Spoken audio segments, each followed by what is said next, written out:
Hello，好歡迎大家嚟到 Petty Penguin 嘅 channel 啊！哇，一段時間冇見啦，你哋幾好嘛？我都非常之掛住大家。唔知喺即係呢段時間你哋過得點呢？生活一切安好係啦，愛情有冇突破呢？咁樣係啦，咁今日我哋都嚟睇翻一個愛情嘅信息啦。咁今日呢個信息咧比較特別嘅，除咗會睇到你哋未來3個月嘅情況啦，咁我哋咧都會睇到你哋關係裡面嘅一啲短期嘅目標，係啦，睇下呢啲目標咧能唔能夠達成啦，有幾大機會達成啦咁樣。咁同埋咧睇下呢段關係裡面咧，你哋嘅難阻係啲咩啊？有啲咩挑戰啊？或者有啲咩你哋係冇留意嘅咧？咁可以留意翻。咁我哋都會有翻宇宙建議俾翻大家嘅。咁係希望係啦，大家喺呢個愛情裡面咧都發展得順利咁樣，有一段健康、正面、有光嘅愛情。係啦，咁啊，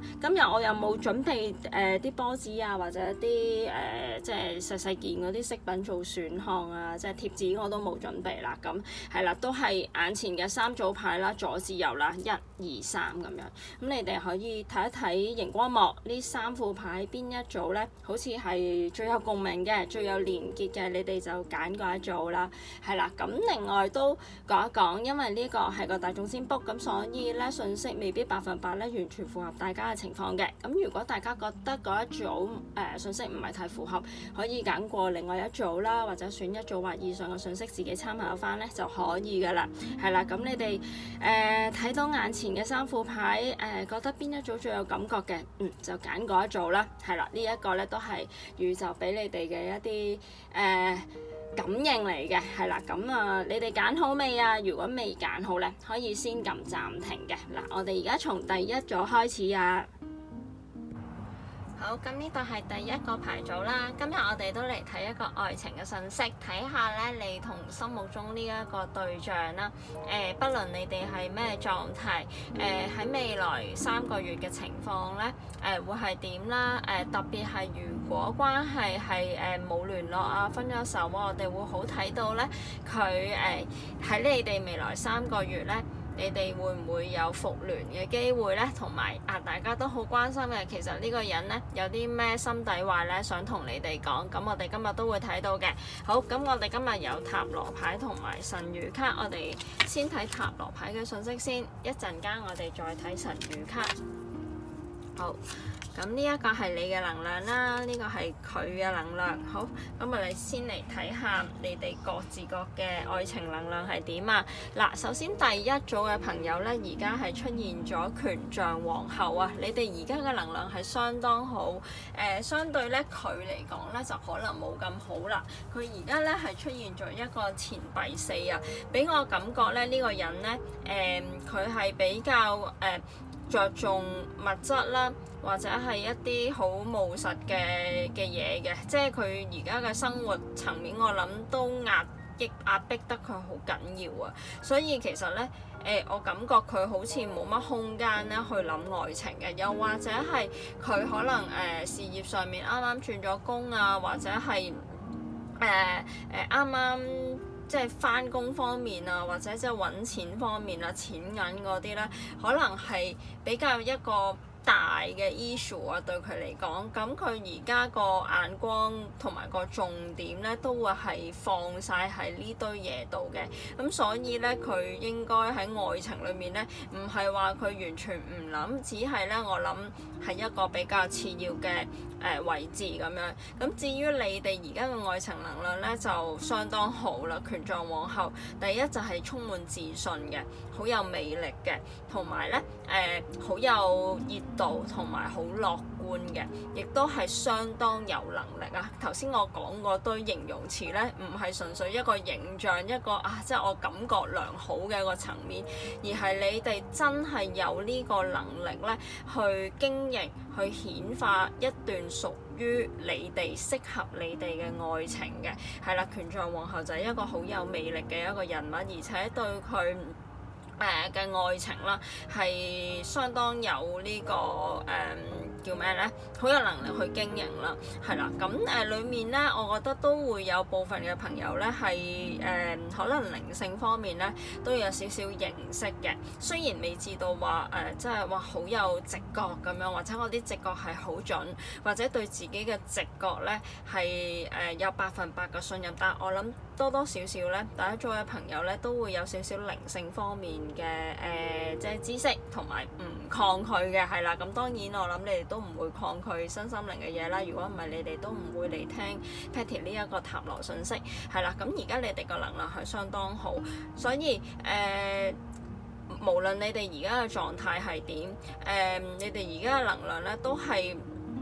有一種好樂觀嘅狀態，而且我諗部分嘅朋友咧係唔介意咧主動去揾呢個佢嘅。假如你哋而家冇聯絡嘅話，只係等緊一個合適嘅時候，甚至部分嘅朋友咧可能係會創造呢啲機會嘅，即係我唔會坐喺度等個機會嚟，而係我去創造一啲機會，可能係你睇下佢啲社交媒體啊，或者其實你哋仲有少少聯絡嘅，知道佢而家嘅狀況係點，跟住你哋會有相應嘅行動，係希望即係保持住你同呢個佢嘅一個聯絡同埋互動咁樣啦。其實都相當唔錯㗎。同埋呢個人咧，如果佢係一個錢幣4嘅能量咧，佢而家係第一就頭先我所講，佢係個重點係放喺一啲好物質啦，或者好務實嘅嘢度啊，錢銀方面啦、資源方面啊，佢都係比較睇重嘅。另外一樣嘢咧，如果翻到愛情度咧，佢而家未必咁願意去冒險啊！即係佢而家喺呢個環境裏面咧就係安全嘅，佢覺得要佢行前一步咧，佢唔係唔做，而係佢會即係思前想後好多嘢，先至會有少少嘅行動咯。咁所以其實你哋兩個嘅能量咧夾埋嚟睇咧，運用得好咧，其實係一個互補嘅作用嚟嘅。咁當然個能量上面即係呈現係好唔同，但係我就覺得正係因為呢一個唔同咧，先至有機會可以推動到。如果唔係兩個人都有就咁坐喺度等一等咧，就其實可能係咩都做唔到咁樣。係啦，咁所以你同佢嘅能量而家就係一個咁嘅狀況。從牌卡裏面你哋都會睇到㗎啦。其實你哋嘅能量咧係好，即係呢一個哇好火熱、好開心嘅一個顏色嚟嘅。睇一睇我哋可以係啦，咁樣嘅。好火熱，好開心，係啦，好有能量嘅一個牌卡。咁佢咧就真係穩穩陣陣嘅，係啦，比較低調，比較沉穩嘅，而且真係佢會個頭腦上面咧都係諗好多關於即係一啲物質嘅嘢。咁再有另外一個展述嘅咧，就係佢喺愛情裡面未必係咁講一種熱度啊，或者要好有一種熱情啊嗰啲感覺嘅，而係佢覺得愛情咧係應該要經得起考驗，同埋會係一啲好務實嘅生活咯，係啦，佢會係比較關注一啲咧長遠發展嘅嘢，係而唔係一時三刻我哋即係而家呢刻好中意，咁我哋就一齊，唔中意我哋就算啦咁樣。我覺得佢應該係喺愛情裡面會諗到即係聯想到係啦，聯想到好多關於生活嘅嘢嘅。咁至於我諗下就係呢一啲嘢可能喺佢嗰個狀態裡面咧係麻麻地嘅而家，咁所以佢覺得自己都冇乜條件啊去講愛情咯，係，所以佢嘅着眼點就係想先即係搞掂好嗰堆嘢，跟住之後先至再講愛情咁樣。好，咁我哋而家咧嚟睇下你哋將來3個月嗰個狀況係點啊？今日呢一個信息咧都會有即係叫做睇得仔細少少嘅咁樣，係啦。咁首先咧呢一度咧我哋會睇到咧，其實佢即係關乎佢多少少嘅。佢自己喺呢個愛情裡面短期個目標啊、願景會係點樣？喺你哋關係裡面咧個難阻咧又會係啲咩？即係呢一張牌咁，以至未來3個月啦，你哋個狀況會係點啦？再聯絡翻嘅機會又大唔大咧？會唔會真係聯絡翻咧？咁樣係啦。咁我哋咧而家嚟睇下呢一個，哇！出現咗呢個錢幣一，正正係我頭先所講佢嘅能量，係啦，佢嘅焦點就係放喺一堆咧比較真係關乎到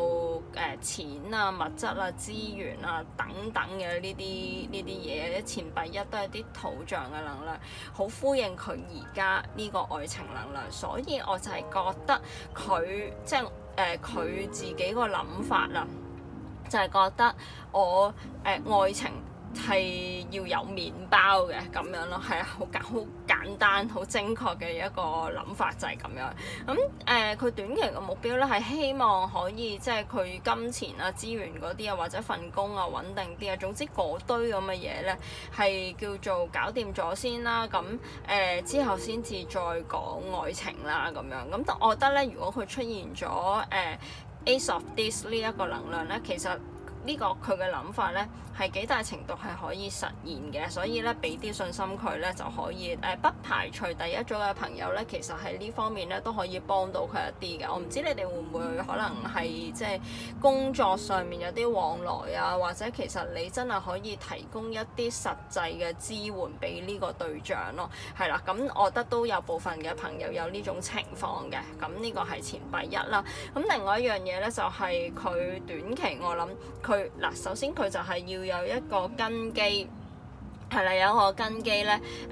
即係搞掂好自己呢堆資源上面嘅嘢啦。咁跟住咧，自己咧就會更加有條件咧去揾翻你哋啦。覺得即係起碼佢揾翻你哋嘅時候，佢都有啲嘢同你講啊。即係特別係以前可能如果係佢講分手嘅時候等等，係啦，咁佢真係要經營翻好一啲嘅狀態，佢先至會再去揾你哋咯。我覺得係。咁另外一樣嘢咧，就係佢再揾翻你哋嘅時候咧，佢短期嘅目標咧，佢覺得係應該要俾到一啲承諾之類嘅嘢嚟，即係未必話好長遠，但係起碼至少喺一啲實際嘅行動咧，佢要俾到你哋睇佢嘅誠意咯，係啦，例如啊，佢可能會話俾你聽，我而家轉咗工啦，呢份工咧我都係諗住做長遠㗎啦，呢份工咧我都係好有前景㗎啦，甚至咧可能佢已經儲咗一筆錢啦，又或者之前咧可能即係一啲財務嘅狀況咧未處理好嘅，而家佢話俾你聽咧都處理得七七八八啦咁樣，即係可能會有呢類咁嘅嘢去話俾第一組嘅朋友聽，咁你哋聽落之後咧就會即係再引申落去愛情度，就會覺得啊，其實佢都係想喺愛情裡面同我有長遠發展㗎喎。嗱，而家佢做嘅呢啲嘢咧，就係即係佢都表現緊佢嗰個盡情啊，佢嗰個誠意啊，咁佢都係付出緊啦，真係有行動，唔係就咁講啊咁之類咯。係啦，咁呢一個就係一個錢幣一，而且錢幣一都有個好好嘅預示咧，就係喺你哋關係裡面咧，會提供咗好多嘅機會嘅。而呢啲機會咧，把握得到咧，係幾有效咁樣咧，可以令到你哋嘅關係會前進，向住一個光明同埋一個穩定嘅方向發展嘅，係啦，預示緊嘅就係你哋嘅關係咧，充滿住機會。咁呢啲機會可以係你哋裡面有好多嘅共同嘅朋友啊，啲貴人啊，又或者係真係唔知，即係可能各自各嘅生活啊、工作啊，即係有創造到一啲好有利嘅機會啊、時地人嘅配合啊等等嘅嘢，總之你哋即係可以想像到嘅一啲好嘅機會咧，都喺短期咧，你哋都會見得到嘅。而且呢啲機會咧出現嘅時候咧，應該都幾實在嘅，會俾你哋見得到嘅，真係或者聽得到嘅，係即係唔係隱隱約約都。即係當呢一個機會遊埋嚟嘅時候咧，有陣時會唔係咁顯眼噶嘛，即係你哋都會諗啊，呢個究竟係咪一個機會咧？我應唔應該把握咧？但係如果喺錢幣一嗰個預示底下咧，就係呢一啲機會遊埋嚟嘅時候咧，你一眼咧就會睇得出啊，呢個係機會噶咯喎！如果我即係呢個擺明係一個機會。我唔把握咧，就係我嘅問題啦，就係我嘅事啦，咁樣啦，而唔係呢個機會嗰個性質啦，令到你哋會有猶豫啊。係，我希望呢度你哋會明白我想講啲，即係講嗰種機會係點啦，可以即係想像一下，或者回顧下你哋嘅生活啊，或者過去嘅戀情啊，或者同呢個去過往嘅一啲經驗啊，係咪真係會有呢啲機會存在咧？咁我覺得如果你哋聯想得到咧，應該都可以即係即係關聯翻係呢類咁嘅機會嘅咁樣。錢幣一就係一個好可靠嘅一個預示嚟嘅，好可靠嘅能量嚟嘅。好啦，嚟到聖杯王子啦，呢一個咧就係講緊你哋未來1至2個月到嘅一啲狀況，一啲 caution 啦，一啲提醒係啦。似乎出現咗呢一個狀況，因為呢度我會係比較關乎佢多少少嘅。呢度我諗咧係佢喺呢一個過程裡面啊，即係喺佢處理呢堆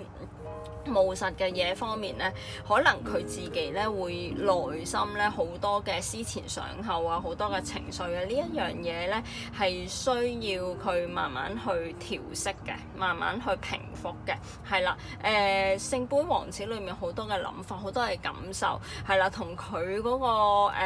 能量咧咁務實咧，似乎有啲唔同啊。就係正講到佢可能處理緊呢啲咁務實嘅議題上面咧，個過程裏面咧可能會有好多嘅情緒嘅起伏啊，即係咁側面嚟睇，就係佢喺呢個過程裡面咧，就未必咁順嘅處理得，係啦。咁如果處理得順，咁你嗰個情緒梗係自自然然好好啦咁樣。咁正就係因為唔順，所以咧就會有情緒嘅起伏啦。呢樣嘢你哋可以諗一諗，呢個佢過往係咪都會有呢啲模式，同埋咧佢有呢啲情緒起伏嘅時候咧，佢未必咁容易去講嘅。聖杯王子都會比較內斂少少，有嘅情緒只會喺個內心裡面有牽動，係啦。容唔容易講出口咧？唔太容易嘅，所以作為你哋一個咁有自信啦，或者咁有動力嘅一位咧，假如你哋仲有聯絡啦，又或者你哋唔介意去創造一啲機會去聯絡佢啦，我覺得係可以做一啲交流，係啦，去聽下佢講啲咩，或者去即係了解一下佢嘅，咁等佢即係你問佢就會講咯，係啦。聖杯王子都會有呢一個狀況嘅，而且咧佢對愛情咧，我諗係會有一個幾高嘅專一嘅，有個忠誠度喺度嘅。聖杯王子都會對應緊一個好天蠍座能量，都會係好有一種忠誠喺度嘅意味喺度。但係呢種忠誠佢冇話俾你聽，即係verbally 講到俾你聽啦，又未必嘅。即係所以佢就係透過好多唔同嘅行動咧，去表達佢對你哋嗰種專一啦，或者嗰種你就係佢個目標啦咁樣咯。咁但係我諗呢個過程對佢嚟講咧都係辛苦嘅，係啦。出現咗聖杯王子，所以宇宙就係透過呢一張牌提醒第一組嘅朋友咧，如果你哋仲有機會咧，不妨可以去聽一聽呢個人咧嘅即係心聲啦，或者係有一啲交流啦咁樣，係啦。我諗都會係幾大個助力嚟嘅，對於你哋嚟講，係啦。咁而家呢度就係佢嘅狀況啦，將來未來1個月到，咁好嚟緊會有啲咩狀況咧？就正係講到啦，錢幣7啦。雖然呢度係講緊你哋2個人將來嗰個狀況，但係我幾覺得咧呢度都係會即係幾大程度係關乎到你哋心目中個對象。喺第1個月嘅時候就係出現咗錢幣7啦，係一種好保守嘅能量，好唔開心啊，好似好多挫敗咁嘅，所以我諗喺你哋嘅狀況裏面，第1個月咧應該係佢嗰邊真係處理得相當唔順啊啲嘢，而影響到你哋嗰個進程咁樣咯。係啊，好多係糾結，所以未來1個月咧，如果你哋都察覺到呢個佢係唔開心啊，或者係啲咩事情嘅時候，你哋都可以問下、關心下咯，即係作為一個朋友都可以去關心下。咁當然前提係要你哋覺得 OK 啦，你哋覺得自在嘅狀態啦，而唔係話好驚啊，我硬著頭皮去揾佢啦，咁又唔係呢一種狀態咁樣咯，係啦。咁另外一樣嘢就係好多嘢第1個月咧，佢都需要觀察嘅，我覺得係啦。可能你哋太過因為權杖皇后係即係我講過係一個好有魅力同埋好有動力嘅一位人物，可能佢我唔知你哋可能會仲有限度嘅聯絡啦，或者喺你嘅社交媒體度佢睇到你嘅狀況，佢會有一種咧覺得自己給比下去嘅感覺啊。咁所以喺呢一個差距底下咧，佢就會覺得自己好似好失敗咁樣啊，好沮喪啊，跟住可能就我要再揾翻第一組嘅朋友咧，其實都好難啊，人哋都未必睬我啦咁樣。呢啲就係我諗佢內心嘅一啲情緒起伏啊，呢個就係所以就係話聖杯王子裡面講到佢嘅心情嘅起伏啊。係啦，咁所以第一個月咧都相對地係比較成局，同埋有啲嘢真係需要跨過，係需要佢去跨過嘅咁樣。咁呢張牌卡都講得到，其實咧呢個係貓頭鷹啦，充滿住智慧嘅講真。咁呢度好多嘅荊棘啦，咁貓頭鷹要飛過去又有何難咧？咁但係偏偏佢就停咗喺度，好似有觀察緊、等待緊咁樣咯。係啦，咁呢個咧你放心啦，大咗嘅朋友佢慢慢咧應該會可以沉澱到自己嘅情緒，跨過到呢一啲情緒，整理到咧你哋嘅關係咧會慢慢咧會叫做有一個動力喺度，會慢慢改善嘅。去到第二個月咧出現咗死神牌啦，明顯地係一個轉化，係啦，一個幾深層嘅轉化，可以係佢自己嗰個感受上高咧，佢自己調適到有一個好內在嘅一個轉化，亦都係呼應緊佢聖杯王子嘅一個提醒啊。死神牌都係對應係天蠍座能量，裡面充滿住一種情緒啦、情感啦。同埋咧，呢啲情感咧係會帶嚟一啲演化嘅，係啦。雖然睇到呢個牌卡好似好灰暗咁樣，冇乜色彩，但係呢度正正係有蝴蝶啦，同埋後邊都有少少綠色，有少少光嘅，係慢慢咁樣演化啦。所以我覺得咧喺第二個月咧，應該因為呢一張牌就係話有好多嘅機會喺你哋嘅關係入邊，係啦，好多機會喺你哋關係入邊嘅時候，第二個月咧應該係你或者佢都會把握到呢啲機會，而令到你哋嘅關係有一個推延咯，係啦。咁裡面應該有好多嘅起伏，甚至係如果你哋喺第二個月咧已經有機會去聯絡啊、見面啊，咁我諗嗰啲場景咧會係令到大家都非常之感動嘅，係啦，會引起大家好多嘅情緒嘅，係啦咁樣咯。咁可以即係，但係你要視之為一個演化嘅過程咯，有開心又唔開心嘅咁樣，係啦，即係過程裡面嘅情緒係絕對需要你同佢都要慢慢去調適到。你嗰邊我就唔擔心，反而係佢咯，佢比較內斂啊。其實因為佢呢個錢幣四嘅能量咧，真係要佢去面對佢嘅情感啦，好有效地去。整理到自己情緒咧，其實係難嘅。即係有啲人對於感受呢一樣嘢咧，唔係咁敏鋭嘅，佢就係呢啲人啦。咁所以咧，面對咁多情緒嘅時候咧，我覺得佢係需要時間去整理嘅，甚至係需要第一組嘅朋友咧去同佢一齊去傾啊，或者了解啊咁樣。咁佢會慢慢咧會揾到方向咁樣。以至第三個月咧，喺你哋之間出現咗呢個錢幣王子，呢個關係咧會慢慢走向落實。錢幣王子又嚟到一個好落實嘅能量啦，正正就係佢嘅狀況。佢呢個錢幣四咧就係一個比較保守啦，比較即係靜態嗰個能量係啦。但係嚟到錢幣王子咧，啲嘢咧就開始喐啦，係啦，開始有行動啦。你見到個即係啦，即係一個好有動力嘅一個牌卡嚟嘅。咁所以就係預示緊第三個月咧，第一組嘅朋友咧，係關係裡面咧，你哋第一就係會見到好多機會，第二就係睇到你或者佢或者你哋兩個人一齊係啦，都會把握呢啲機會而為到你哋嘅關係咧創造一個同而家好唔同嘅局面，而且呢種唔同咧係會帶到俾你同佢咧相當大嘅安全感嘅，係透過一啲好實際嘅行動啦，例如見面啊、揾啊、聯絡啊、送小禮物啊，或者係真係一啲頭先我所講到嘅可能工作啊或者財務狀況改善啊等等，甚至有部分嘅朋友可能係遠距離啊，跟住咧就可能交流到大家將來嗰個計劃啊會住邊啊等等嘅嘢，即係一啲比較返去生活嘅一啲狀況係啦，一啲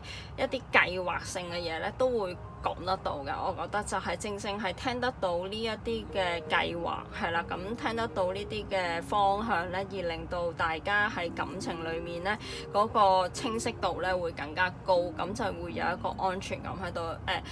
聖杯王唔係錢幣王子都係講到會係創造緊一啲機會，或者透過一啲實際嘅行動咧而俾到關係有好大嘅安全感嘅，係啦，你見到個顏色都好容易睇啦。其實呢度比較灰暗，呢度開始見到光啦，見到一啲開心嘅顏色啦，就係咁嘅意思。好，咁呢度就係塔羅牌俾第一組朋友嘅信息。咁所以咧回歸翻今日嘅一個主題，就係我覺得你哋咧。如果不論咩狀態啦，如果係分手啊冇聯絡啊，我覺得第3個月咧，你哋咧復聯嘅機會係相當大嘅，所以真係唔需要擔心，係啦，而且。我覺得咧呢種復聯啦，呢種再互動咧，係會俾到你同佢咧都會有一個好大嘅安全感嘅，係啦。咁同埋如果你哋係一路都有聯絡嘅關係有啲棘住啦，等待改善啦，我覺得其實第2個月咧，你同佢都已經察覺到咧呢種大家呢個心意就係想改善關係，係啦。到第3個月咧就會嚟到一個真係大家都會有行動去為段關係創造緊一啲機會，係啦，去令到關係咧會更加穩定咁樣，係啦。咁我哋睇下天使有咩同你哋講啊？Recovery 一個即係恢復，另外一個就係喺不久嘅將來啊。咁所以呢個牌卡咧，正就係我諗 recovery 就係講緊你同佢啦，都係需要趁呢個時間係當係一個調整期，係啦，一個恢復嘅狀態，同埋咧你哋問緊嘅嘢咧喺不遠嘅將來，非常近嘅將來咧，就會有一啲好消息到嚟，所以絕對唔需要擔心。好，咁我哋睇下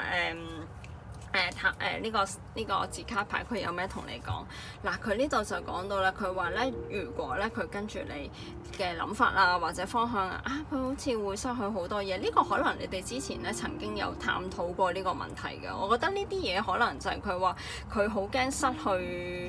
去一啲嘢，而呢啲失去一啲嘢就係我諗係一啲物質嘅嘢，或者即係我諗係之前因為一啲物質上高嘅嘢而令到你哋冇辦法喺一齊，或者關係冇辦法前進啦。我覺得佢好大程度有陣時佢捉住呢啲嘢捉得好緊要嘅，係呢堆嘢對佢嚟講咧係安全感嘅來源。咁當然我覺得未來3個月啦，同埋因着你哋嘅關係咧，佢開始覺察到咧，除咗呢堆嘢之外咧，其實佢自己咧嘅安全真正嘅安全感咧係嚟自啲乜嘢咧？即係呢堆嘢咁當然務實嘅嘢係會提供安全感，呢個人之常情。咁但係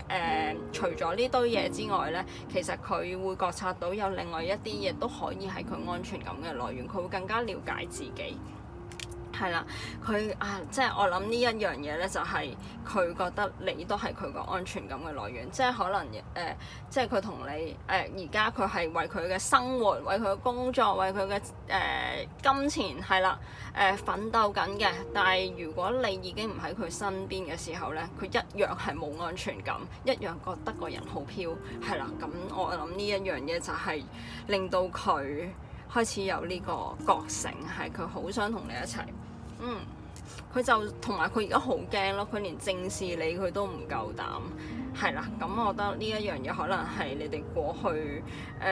可能嗌過交，或者佢講過一啲令你好傷心嘅説話。佢而家諗翻起都覺得自己好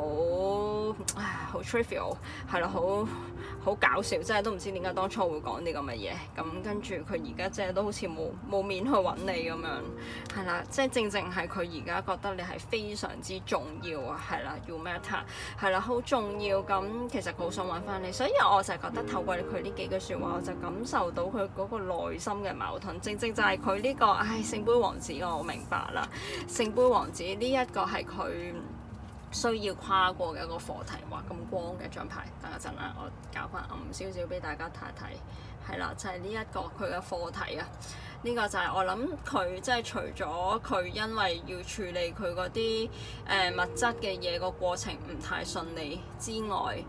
喺呢個過程裡面佢會諗起好多關於你哋嘅事啊。咁所以就係呢堆説話，亦都會令到佢嗰個感受咧特別深啊，咁樣咯，係啦。Love me 咁啊，即係講到明其實佢真係好中意你哋啊，即係好想同翻你哋一齊，或者揾翻你哋。如果你哋係冇聯絡啦，即係分咗手嘅，係啦，冇聯絡嘅，咁佢而家都唔敢，即係唔敢奢望啊。你哋會原諒佢或者同翻佢一齊，但係呢個確實又係佢心底裡面嘅一個心願。係啦，呢個就係佢心願，呢個係佢個聲明啊，你好重要咁，所以我都幾覺得呢個人咧而家係十分矛盾，所以我就係話，如果將來有機會咧，你哋可以聯絡翻，可以講翻一啲即係你哋兩個人之間關係嘅嘢咧，其實有啲場景咧，的確會令到你同佢咧都會相當感動，係啦，當初有過嘅紛擾啊，或者大家嘅各執己見啊，我諗將來喺呢啲場景裏面咧，嗰啲都變得唔再重要啦，係啦，咁所以就可以好好同佢交流下，關心下呢個佢啦，係啦，咁我覺得呢個 reading 都係講緊一個比較短嘅時間，3個月咁樣，咁將來第一個月、第二個月。將來第一個月、第二個月仍然有少少停滯，第二個月開始會感受到大家嘅起伏、情緒起伏，會有少少會開心又唔開心，係啦。咁但係我覺得嗰個位就開始有一啲演化，係啦。去到第3個月咧就會穩定啲㗎啦，係啦，就會叫做安心啲、自在啲咁樣，係啦。咁呢個咧就係宇宙咧俾第一組朋友嘅信息話唔知你哋有冇聽到呢度？如果有嘅話咧，就請記得 like、share、comment 同save，希望透過你哋嘅呢啲行動咧，都可以將呢一個信息咧帶俾更加多嘅朋友。咁我成日都話能量會流動嘅，咁如果有即係更加多嘅朋友聽到呢個信息，都會覺得有啲力量啊、安慰。其實你哋都喺度創造緊一個好好嘅能量，希望又會有啲好嘅能量回流到第一組朋友嘅身上，係啦。咁另外 Patty 有 Instagram， 好歡迎你哋 follow。如果你哋今日聽到呢個信息，覺得呢個信息好對應，想揾 Patty 做翻個個人信息，可以喺 Instagram 揾我或者 email 揾我咧都可以嘅，做翻個查詢預約。咁最後最重要就係訂閱啦。咁如果你哋一直有聽 Patty 嘅信息，未訂閱嘅就懇請你哋訂閱啦。咁如果係新朋友第一次嚟聽 Patty 嘅信息，都覺得呢個信息相當唔錯，都懇請你哋訂閱啦。因為你哋都見我啲信息其實都好仔細、好詳盡。之前我做2個語言啦，咁又都有3個牌組。咁我而家咧就嘗試係做一個語言，咁就加翻中文字幕。咁做字幕其實用嘅時間咧，真係仲多過咧我講2個語言㗎。咁所以真係如果你都覺得 Patty 有呢個心思、有呢個誠意嘅話，值得訂閱即係值得鼓勵嘅，都懇請你哋訂閱 Patty Penguin。咁另外你哋撳埋個小鈴鐺咧，就唔會錯過宇宙俾你哋嘅及時信息啦。係啦，咁今日即係先多謝你哋啊！好，咁今日嘅占卜時間就嚟到呢度啊！我哋下一次嘅占卜時間再見。好，咁呢度係第2個牌組啦。咁我哋今日都有塔羅牌同埋神諭卡同埋一啲字卡牌嘅信息。咁我哋陣間睇呢啲神諭卡同字卡啦，先睇塔羅牌。好，咁今日我哋都嚟睇一個愛情嘅信息。咁好，咁而家呢一個啦係你嘅能量啦，呢個係佢嘅能量啦。今日嘅信息咧會係比較全面嘅，會睇到咧你哋復聯嘅機會大唔大啦。如果你哋冇聯絡啊，分咗手咁，但係如果係曖昧啊，或者係仲喺關係入邊嘅，但係關係嗰個狀況有啲怪咧，睇下有冇機會有一個改善，或者有冇啲咩突破，今日都會涉獵到嘅，係啦。咁我哋先嚟睇下你哋嘅能量先啦。嗱，你哋抽到星星牌，你哋心目中嘅對象咧就抽到隱士牌，咁係2個能量上嗰個，我覺得係都相似嘅，都係比較靜嘅。咁佢會比較多嘢諗，而你咧就會比較簡單少少，比較清晰嘅，或者係之前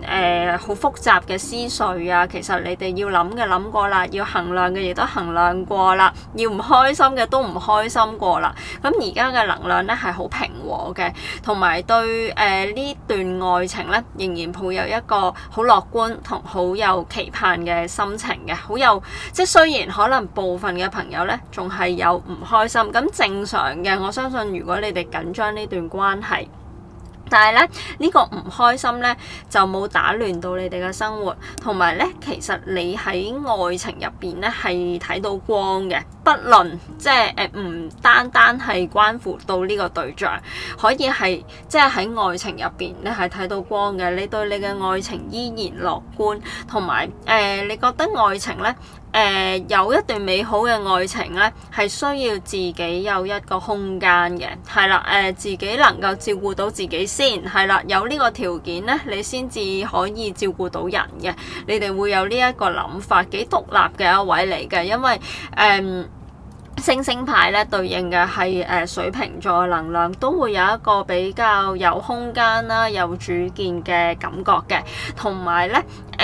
我覺得會。我諗咧，如果有啲機會嚟到嘅時候咧，你哋都幾唔介意做主動嗰個嘅，係啦，同埋你哋喺愛情入邊都係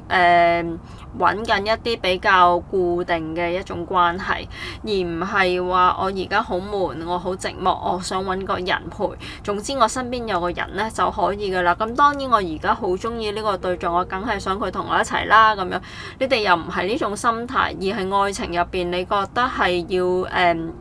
要堅固嘅，要穩定嘅，同埋要忠誠嘅。之餘係啦，仲要大家各有各嘅空間，咁就為之好啦。咁所以咧喺呢個咁有空間嘅情況底下，要有一段咁穩固嘅愛情咧，其實信任咧喺你哋關係入邊會係你哋首要考慮嘅嘢。你信唔信佢咧？對方又信唔信你咧？信任嘅問題，我覺得會係喺第二組嘅朋友嘅愛情入邊咧，佔一個幾重嘅成分嘅，其實而唔係話純粹一個陪伴或者一個即係心靈相通嘅呢樣嘢。咁當然如果有頭先我講嘅陪伴啊、心靈相通啊，咁你哋之間個信任當然係好好啦。咁但係我覺得你哋會係好睇重信任嘅呢一樣嘢咯，係啦咁樣。咁佢啦，佢就呈現到一個隱士牌嘅能量，處女座嘅能量啦。土象星座變動嘅星座，依然係一個比較穩定嘅一個狀態嘅佢。咁但係咧，佢喺愛情入邊咧，其實咧你話佢介唔介意會有變動咧？其實我覺得佢就唔太介意嘅，因為佢本人咧都應該幾有條件同能力咧去處理呢啲變動嘅嘢，用一啲好實際嘅行動啦，去叫做可以 fix 到所有問題，即係愛情入邊嘅奇難雜症啊，包括一啲日常小困擾啊，或者溝通啊咁樣都會有嘅。我覺得佢係有呢一個能耐嘅，而且佢喺愛情入邊佢都期望呢個伴侶咧有呢一份能力嘅。我諗你哋會有呢個能力嘅，係啦，幾強添。但係至於佢而家咧，我諗可能佢自己嘅生活麻麻地啦，咁以至到佢暫時係會有個比較安靜嘅情況，同埋佢嘅心神咧應該都係處理緊一啲比較務實嘅嘢。佢個情緒我諗其實平和嘅，所以第二組嘅朋友真係唔需要擔心佢咁多咯。即係你對住佢，可能你會覺得佢好似好靜咁，你覺得佢好多嘢諗，你哋會擔心佢會唔會一時唔開，即係會好唔開心啊？我呢個情況幫唔幫到佢啊？咁樣即係可能你哋都會有呢一個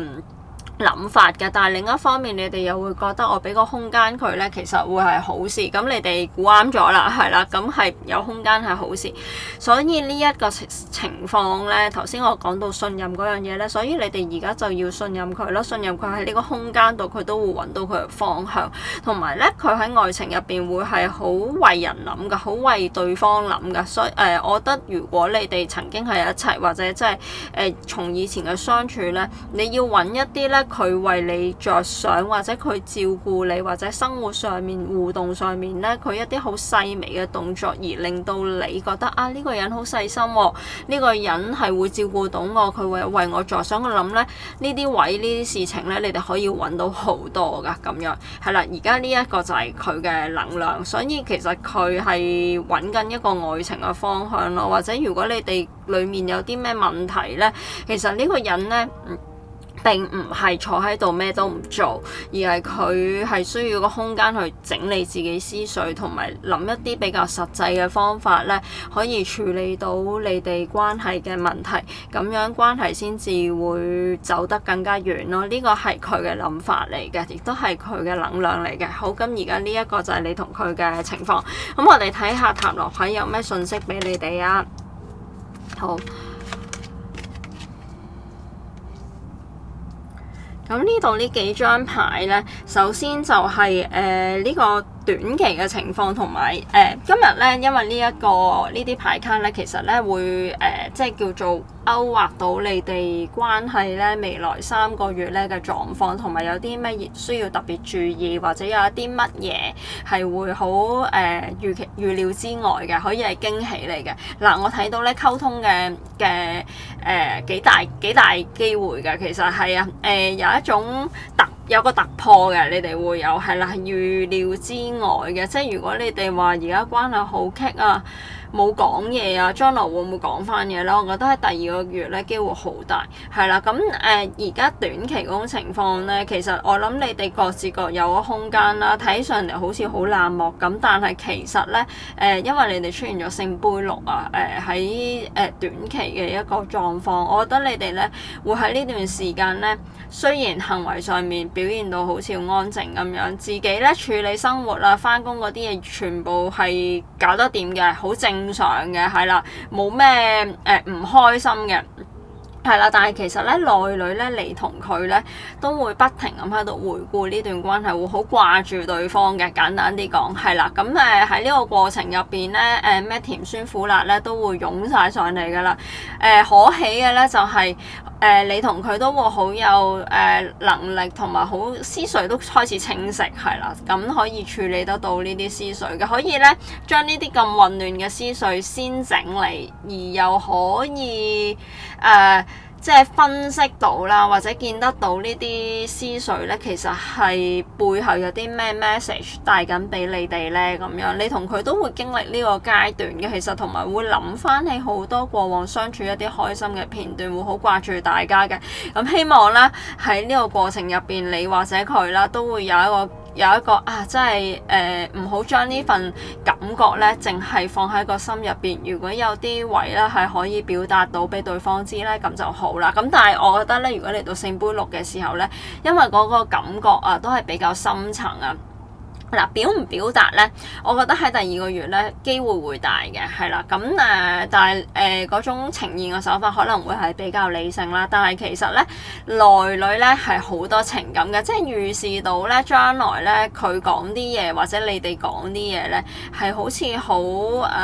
就住一件事去講，或者就住你哋嘅問題去講。但係其實咧再諗深一層咧，如果要聯繫到咦點解佢要咁講咧，其實就係在乎啦。咁樣即係會有呢一啲嘢嘅，係啦。咁我覺得聖杯六呢個能量咧喺將來一個短期嘅狀況，其實都係呈現到一種大家都係有心喺段關係度，好掛住大家。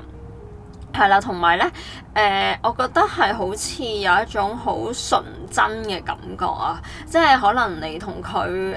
面對呢個生活啦，面對呢個工作好多嘅煩擾啦，就係你哋兩個人嘅相處入邊咧真係揾到一種好似唔需要太過計算，一種好脫俗嘅一種感覺。呢樣嘢咧對你同佢嚟講咧都係非常緊要㗎，係啦。咁我唔知係咪因為你同佢可能喺工作上面都係一啲比較位高權重嘅位置啦，又或者係即係返工入邊咧嘅人事係特別複雜，令到咧大家個心情都係非常之攰。咁所以咧，正係返嚟呢一個對方身邊咧，就會揾到一種好純粹嘅感覺。總之係好舒服嗰種感覺啦，係充滿能量，係啦，好似叉飽電嘅一種感覺咯，係啦。咁呢個就係聖杯六啦。同埋咧，以前咧呢種咁深層嘅感覺咧，大家都可能未必會知㗎，即係你同佢都從來冇諗過原來我對呢個人嘅感覺係咁強烈，正可能就係而家你哋嘅關係係麻麻地咧，先至知道咧對方係原來係咁重要，佢帶俾我係一種咁強烈嘅感覺。呢種咁強烈感覺唔係單單一種係好掛住，而係真係佢好似咧填補咗我生命其中嘅一個缺乏。個生命裏面嗰個餅裏面好似冇咗一忽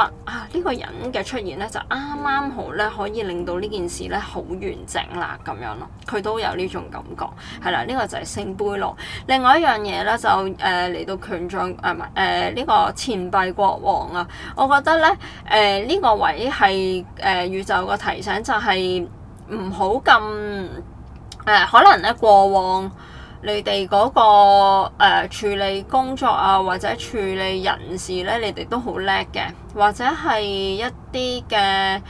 條件都幾好嘅，你同佢就可能過於自負啦，或者係有啲一成不變，對於感受嘅嘢咧唔係太過敏鋭嘅，係啦，咁所以咧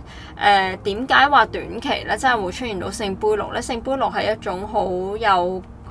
感情嘅牌啊，咁呢個權杖啊，唔係呢個錢幣國王咧，就係比較理性同埋比較係關乎到一啲物質上面嘅嘢嘅，咁所以咧出現咗呢個狀況咧，就係第一就係可能你哋關係入邊依然存在住一啲物質上高嘅嘢，令到你哋嘅關係有啲棘住，係啦，可以係錢啊、資源啊，或者係如果牽涉到一啲比較複雜嘅關係，真係要好落地咁樣去處理，可能會有呢啲狀況。呢個第一。第二就係咧，你哋各自各嘅面子問題啊，自己認為嗰個尊嚴嘅問題啊，會唔會放低呢個身段，放低呢個面去溝通咧？或者願唔願意將自己內心最脆弱嘅一面，或者我係幾掛住佢，你哋願唔願意表達咧？表達咗嘅時候，會唔會覺得哇，好似如果對方原來係冇嗰份心思嘅，咁我會點啊？我應該揾個窿捐啊，定係我即刻消失啦，即刻轉身走啊？即係呢啲可能係就係個面嘅問題，所以咧呢一個狀況咧就係出現咗一個警惕啦，叫做就係喺呢個愛情面前，你同佢嘅狀況就係個面係咪真係咁緊要咧？咁樣係咪即係其實如果有嗰份心思真係掛住你，咪講咯，咪表達咯。咁何苦要好似擺到自己高高在上咁樣我唔講得呢啲個喎，講咗對方唔中意我或者乜嘢，其實人哋都覺得冇咩關係噶啦喎，我同你咁我再講嘅時候會唔會好囉啊？咁樣呢啲唔需要諗咯，係啦，咁樣係你哋自己要衡量啦。咁另外一樣嘢就係冇啦，基本上都係呢兩個意思出現咗呢個錢幣國王啊。另外一樣嘢又有就係咧因為錢幣國王咧個能量咧係異常穩定啊，即係頭先我講嗰兩樣嘢咧嗰種穩定度咧會令到你哋要改變咧，成為咗一個挑戰啊，係唔容易改變。第一就係頭先我講到一啲實際嘅問題啦，需要一啲落實嘅行動去處理嘅，但係嗰堆嘢可能咧唔係咁一時三刻可以搞得掂，所以佢就有隱士牌呢個能量。呢方面我諗係喺佢嗰邊多啲嘅，其實係啊，呢兩個能量上高嗰個屬性係比較係同一屬性啊，所以我覺得咧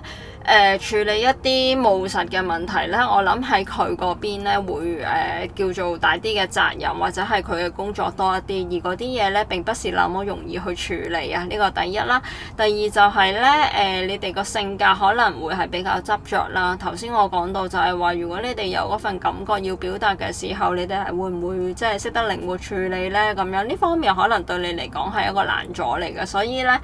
跨得過咧就好啦。咁我睇到咧係學習中嘅未來3個月啦，我覺得你哋真係未必咁容易可以有呢一個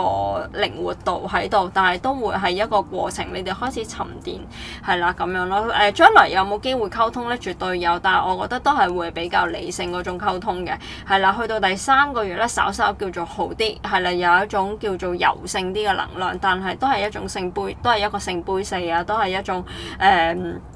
比較慢嘅一個狀態，係啦。咁將來第1個月啦，嚟到權杖2係啦，呢一個咧就 upcoming 有啲咩發生嗱，好明顯咧係會有啲計劃嘅。火星嚟到白羊座嘅時候咧，絕對裡面咧係有一種好火熱嘅能量，但係因為權杖2嘅時候就會有一種叫做深思熟慮一啲，冇咁衝動，絕對係好事啊！即係幹勁係有嘅，所以咧加埋 determination 第二個月嘅時候，所以我覺得咧首先就係你哋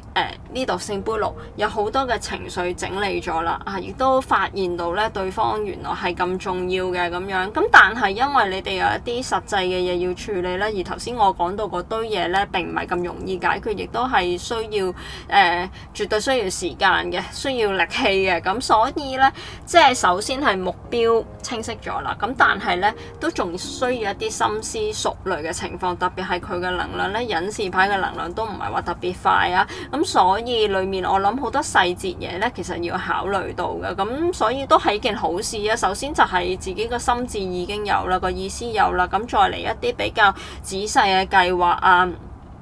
一啲考慮到一啲細節位啊，咁我覺得為一個比較謹慎嘅意味，對你哋嘅長遠發展咧都係好事嚟嘅。呢個就係權杖二。咁同埋我覺得部分朋友可能有啲遠距離嘅情況啦，咁呢個就更加需要大家嘅耐性啦，係啦。咁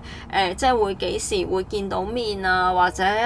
長遠嚟計會喺邊度定居啊，即係呢啲都可能會講到嘅，即係會係即係需要考慮到嘅嘢啦。咁呢個第一個月嘅狀況 upcoming 就係大家都會有一啲計劃喺呢段感情入邊，但係咧都係會有一個比較謹慎嘅姿態嘅，係啦。咁到第二個月啦，就出現咗呢個寶劍王子，係啦，寶劍王子，咁係一個溝通嘅能量嚟㗎，所以我覺得就係喺第一個月嘅情況咧 upcoming 會有呢一啲嘅狀況，有啲計劃，咁到之後咧就係會表達出嚟啦，會講出嚟啦，溝通啦。我諗呢一樣嘢咧，如果講理性嘅時候，特別係你哋過去關係咧有啲咩問題啊，有啲咩狀況咧，其實你哋沉澱完一大輪之後，你同佢咧其實都有一個好清晰嘅藍圖噶啦。咁嚟到溝通嘅時候咧，都會好容易講得返大家各自各嘅觀點啊，或者係如果唔咁沉重嘅，一嚟就講關係嘅問題嘅，可能係講下一啲生活上面大家嘅情況啊，咁好容易講嘅，好容易表達嘅，咁至少都有個支持啊，即係 update 到大家情況嘅對話又會開始翻嘅咁樣，係啦，而且裡面聽到嘅咧就係一啲比較清晰、比較落實嘅狀況嘅，我諗咧到時都會有一個即係大家仲有冇心思喺段關係度咧？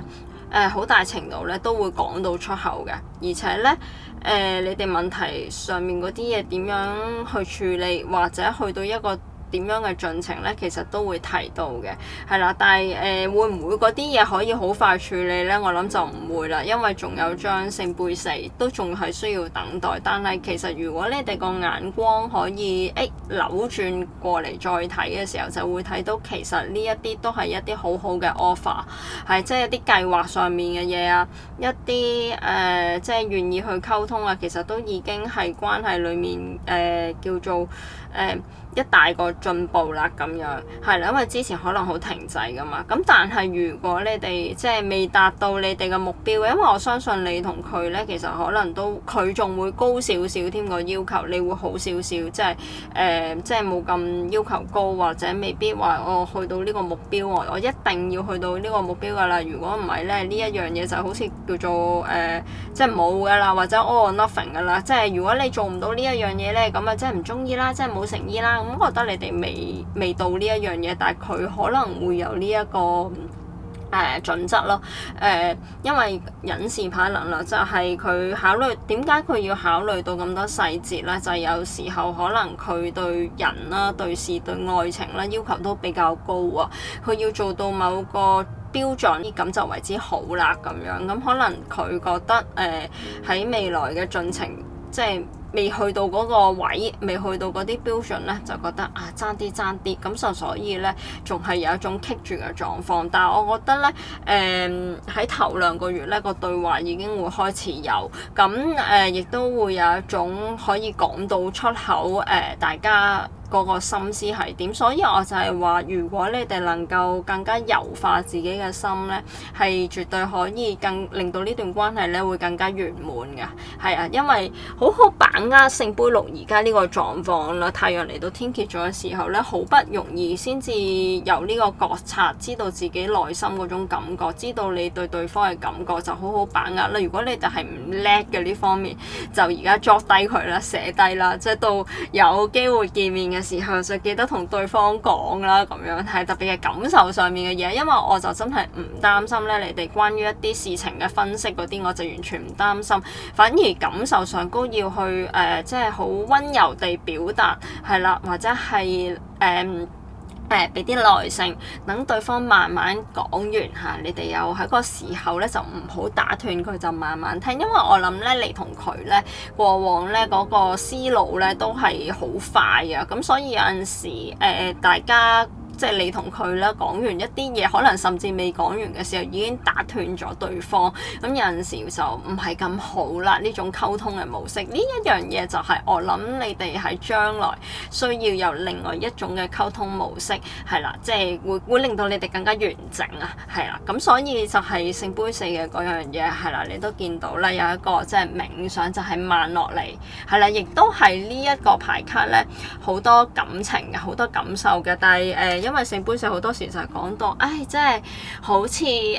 自己喺度不停咁喺度有種叫做咩，即係沉澱啦，係啦，都係好事嚟㗎，即係整理自己思緒。咁所以我諗咧，就係因為你哋之前咧，將來2個月咧都會有好多嘅溝通，但係嗰種溝通咧，你哋可能之前經歷過太多唔開心啊，或者啲你哋亦都預示到咧，你哋之間嘅問題咧，即係又多啦，又困難啦。如果複雜嘅關係啊，遠距離嘅關係咧，就會更加難度升級啦。咁所以咧，就算你哋有呢一個對話嘅時候咧，之後咧，你哋都會再整理一下自己思緒，即係有個空間俾自己再喘息一下。咁但係我覺得咧，呢個始終係即係3個月嘅一個狀況，咁所以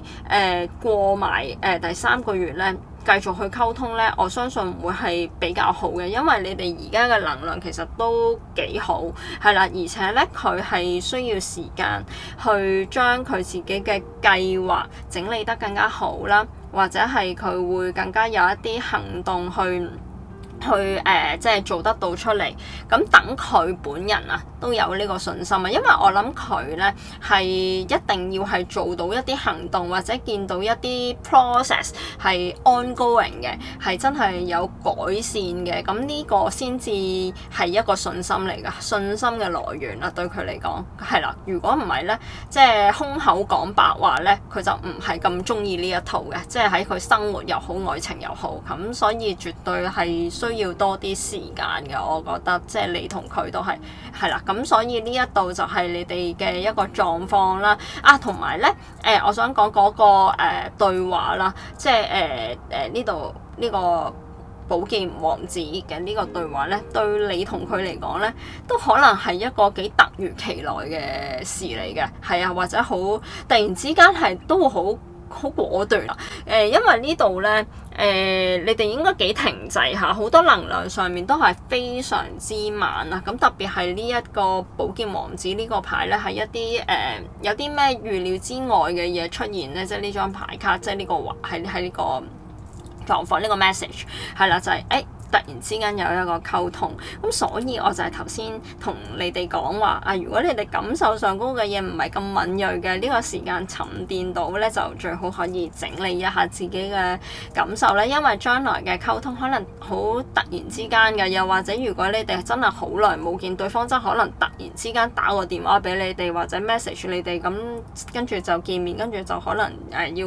傾偈咁樣，要講翻好多嘢，咁嗰陣時你要點樣 behave 咧？係啦，咁呢一個咧就做定一個準備啦。第1、第2組嘅朋友咁樣，咁但係我覺得呢個溝通咧，對你哋嘅關係咧都會係一個幫助嚟嘅，係啦咁樣。往後會係有啲慢嘅，始終係啊，因為呢度嚟到聖杯四咧，都會好似好多嘢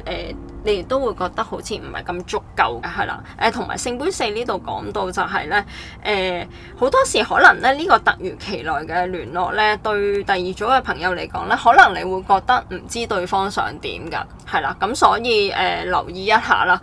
可以回應咯，即係當然我諗佢呢種揾翻啦，或者咩可能係先透過一啲好尋常嘅一啲話題啦，即係佢唔會一嚟到就同你講話我哋可唔可以一齊啊，或者乜嘢，可能係透過一啲好日常嘅嘢去同你講。咁當然唔排除，即係如果因為呢一張牌其實有兩個方面嘅，佢咁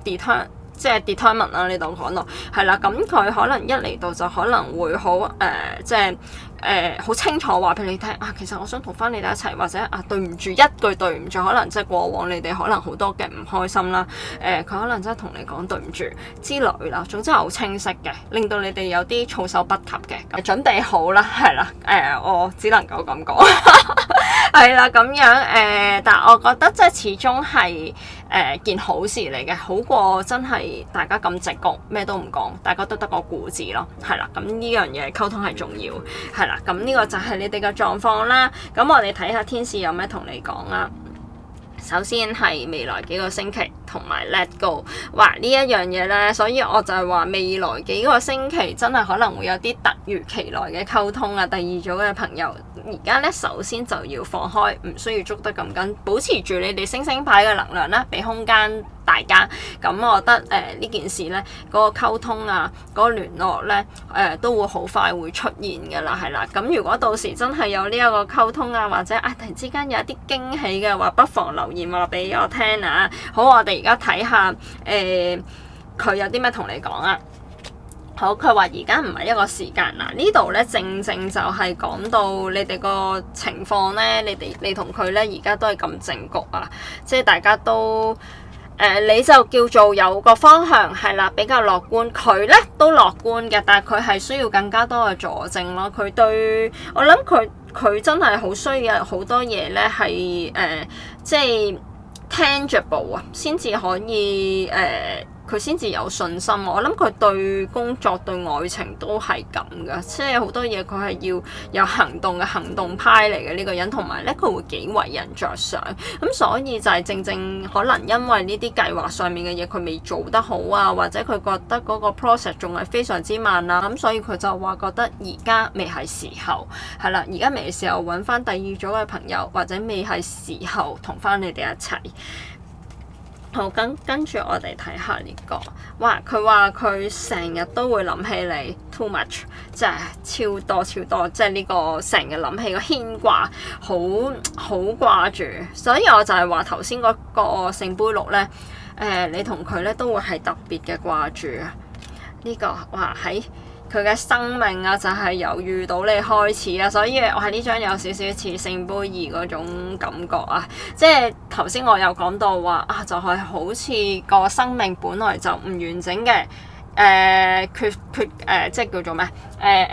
爭咁忽嘅，係啦，少咁一部分嘅，正正就係你哋嘅出現完整咗佢，所以佢突然之間好似感受到呢個就係一個生命，所以你哋對佢嚟講係非常之重要，係啦，呢度就係講到佢從來都冇諗過自己係可以遇到一個咁完美嘅你哋啊，係啊，所以我就係話佢即係呢兩張牌其實都好有共鳴。就係強調緊你哋喺佢生命嗰個重要性咯，係啦，呢一樣嘢咧就係透過而家呢個狀況啊，一個分開嘅時間，唔聯絡嘅時間，大家唔開心嘅狀況咧，好多嘢有好多反省啊，係啦，你同佢都會有啦，佢特別多添，我諗係啦，咁跟住咧，佢就係因為咁有思緒啦，覺得你哋咁重要啦，所以佢哋加埋佢本人嘅性格啦，可能係真係比較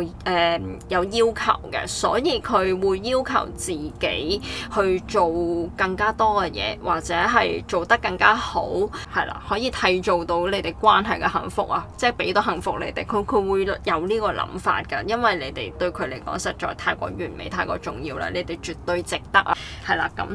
佢話你曾經令到佢唔開心，係啦，傷害過佢，令到佢好傷心，但係佢覺得係可以嘅。哇！你哋第二組嘅朋友之前係咪鬧過交，令到佢好唔開心，或者曾經佢揾過你哋，跟住你哋又唔睬佢，跟住佢就好唔開心。總之種種嘅事情，曾經係啦，佢有好難過嘅時候，但係佢都覺得呢啲都可以嘅，承載到嘅，係咯。我諗翻去佢而家嘅愛情能量、隱士牌嘅能量，佢會覺得呢啲都係愛情裡面其中一部分，佢有能力去跨過嘅咁樣。所以我就係話，如果你哋將來有機會再溝通啦、見面啦，好好將自己內心嘅感覺咧溫柔地表達俾對方知，係啦，理性嘅當然要保持啦，因為始終一啲落實嘅問題係啦，正如我頭先所講啦，呢一個錢幣國王，你哋之間嘅問題咧係一啲好落實嘅嘢，絕對需要你哋理性嘅討論啦，理性嘅分析啦。但係因為即係本身你哋已經係好有呢個能量噶啦，係啦，咁令到你哋嘅關係再完整啲、完美一啲咧，就多翻少少情感嘅表達，咁就可以好溫柔咁樣咧，即係表達到俾對方知，咁內心先至會有一種好感動啊嘅感覺噶嘛，係啦，咁呢一樣嘢，我覺得咧喺你哋愛情入邊咧，如果有埋呢個元素咧，咁就更加好啦。咁係咯，所以我諗呢一個就點解係一個聖杯四嘅能量，好有情感，但係慢慢表達，甚至係你有陣時可能聽唔到對方講呢啲説話，對方亦都聽唔到你講呢啲説話，即係嗰啲好溫柔啊，嗰啲情感嘅表達可能係欠奉嘅喺你哋關係入邊。其實咧，大家都想聽，大家都想知，都想講，係啦，偏偏冇講嘅時候就爭啲，咁所以我覺得如果可以嘅話，就好好表達啦。我相信你同佢咧都會明白嘅，明白彼此嘅心意，跟住就會即係為到關係帶嚟一個更加大嘅突破。但係可以預示嘅咧，就係未來幾星期會有一個突破，會有一個即係復聯嘅機會係相當之大。但係往後嘅嘢，我諗仲係需要一個沉澱，都需要第二組朋友嘅耐性啊！我睇到係你哋呢個 reading 裡面咧個能量咧都係相當慢，係啦，相當慢。我諗要消化情緒啊，或者整理情緒、表達情感咧，對你同佢嚟講咧，都係一個好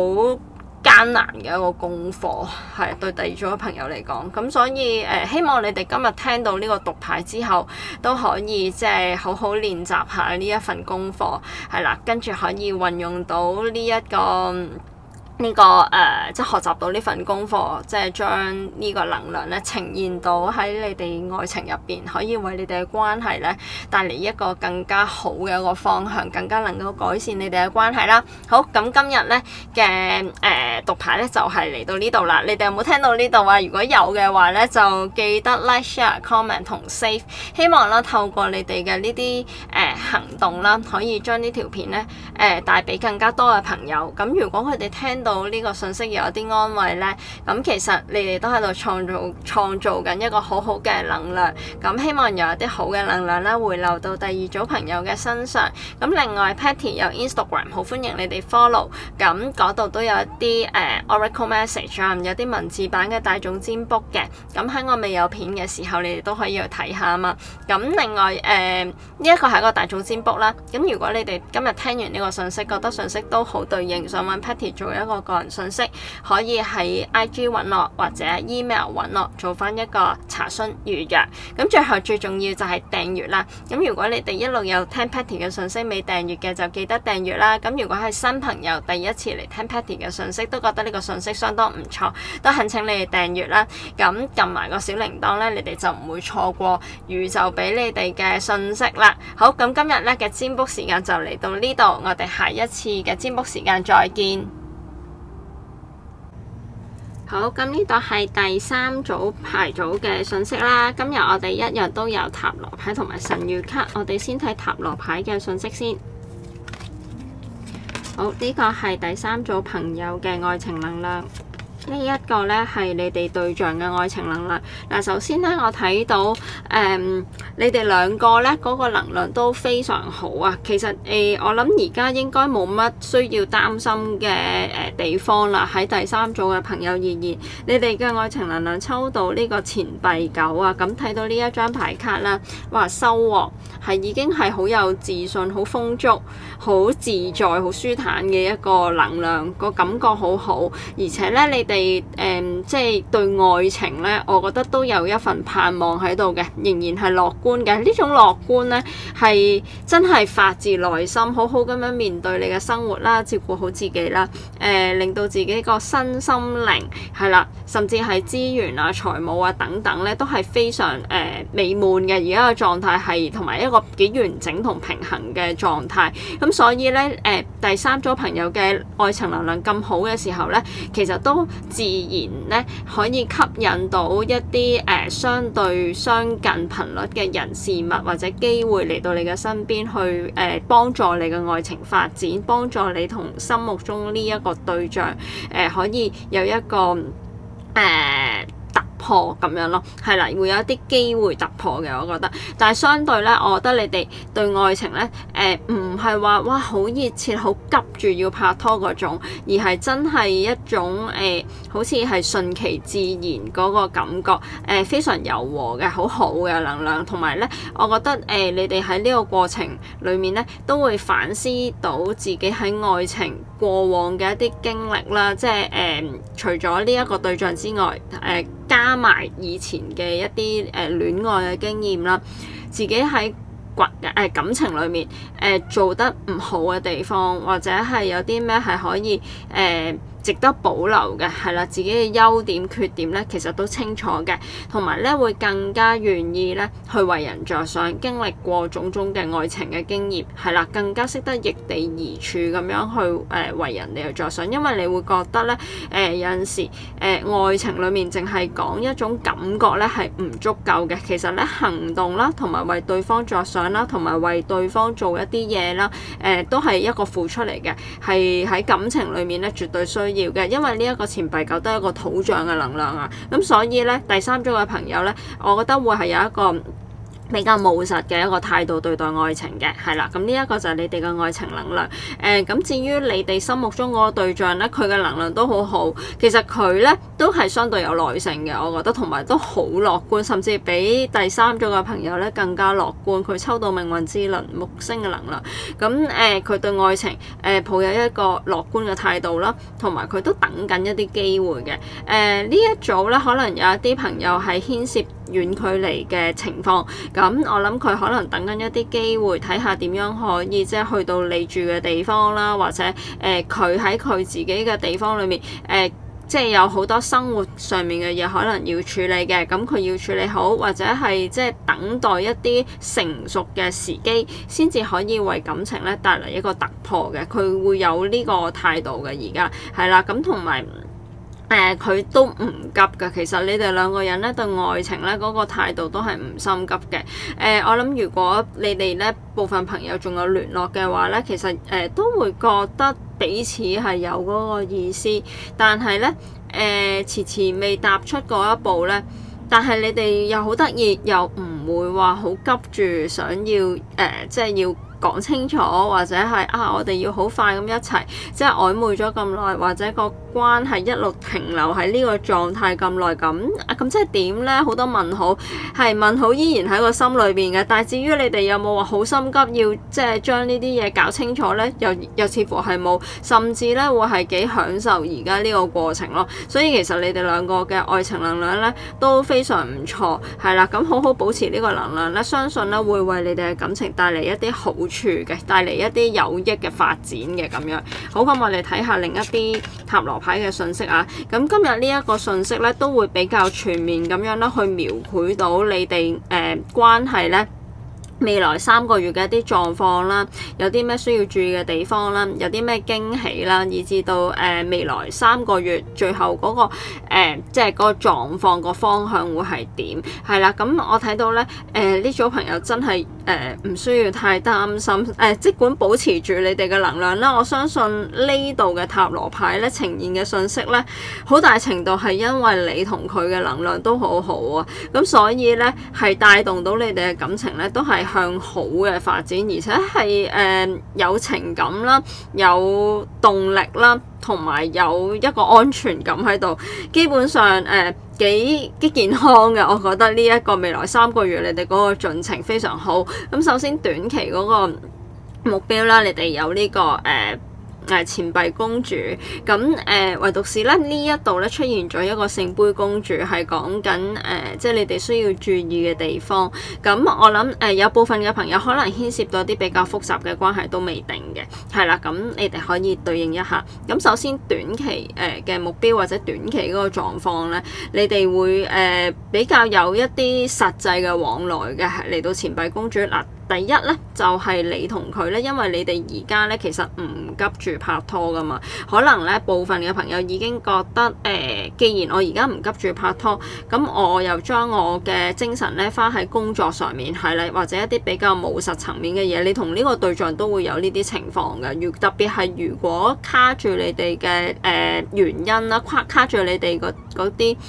即係卡住你哋關係發展嘅嗰啲嘢咧，係關乎到一啲務實嘅嘢，一啲現實層面嘅嘢咧，我覺得短期啦，未來1個月左右咧，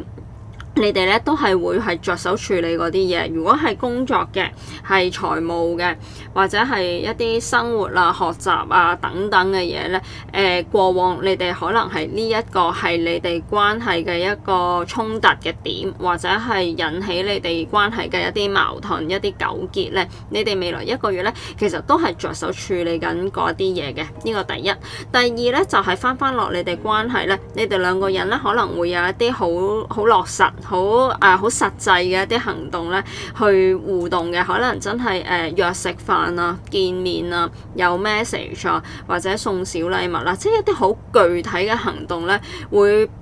俾彼此係睇得到其實我哋呢一個互動、呢個交流真係好真實㗎喎。即係如果你係譬如同佢互動裏面，佢有一啲行動，你覺得呢啲行動正路咧，其實係 deliver 緊一個咩嘅 message 咧，咁即管去即係就咁推敲就得㗎啦，唔需要太過轉彎抹角，或者太過去估或者係佢可能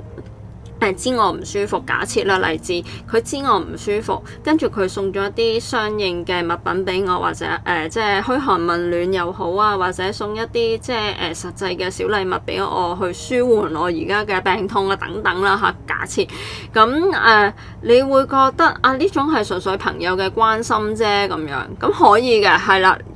如果你當下真係純粹覺得冇㗎，我一路同佢嘅交流，一路咁樣嘅互動，佢呢一個行為就係表達緊一個朋友嘅關心嘅咁樣，咁可以係咁樣。咁但係當然，我覺得如果你對佢其實係多一份感覺嘅時候，你會覺得其實呢個其實係就係代表佢真係對我有意思，或者係真係關心我各樣嘢啦。或者你哋如果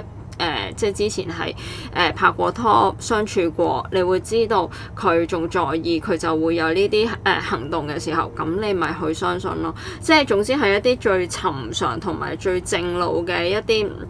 行為，去背後有啲咩含義，其實就可以即係咁樣去理解㗎啦，唔需要太過轉彎抹角。所以咧，點解往後呢一個要注意嘅事項出現咗聖杯公主咧？聖杯公主就係好多嘅想像力，好多嘅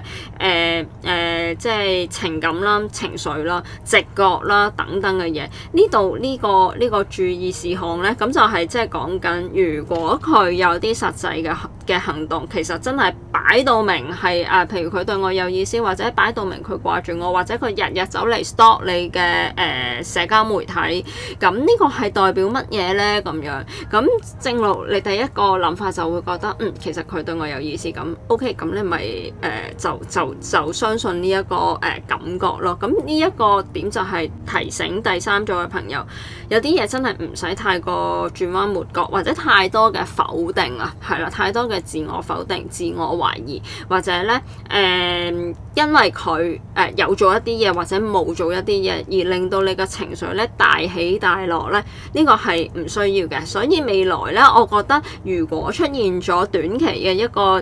狀況，你哋有呢一個錢幣公主咧，我相信你哋互動都多嘅，而且呢啲互動咧都幾實在，亦都有機會會引起第三組朋友嘅一啲感覺、一啲情緒，有少少嘅起伏。咁所以咧呢度就好好去駕馭，同埋儘管去相信你嘅直覺，同埋咧